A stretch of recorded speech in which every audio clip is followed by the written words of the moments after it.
আমার ছেলে অন্নপ্রাশনে স্নান করানোর সময়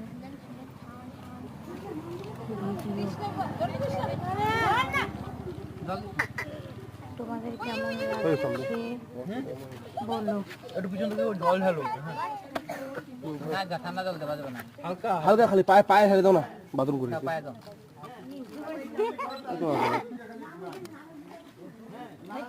হ্যাঁ মাথা দিস না তো, একটু দাঁড়াও। হ্যাঁ আমি শর্ট দিব।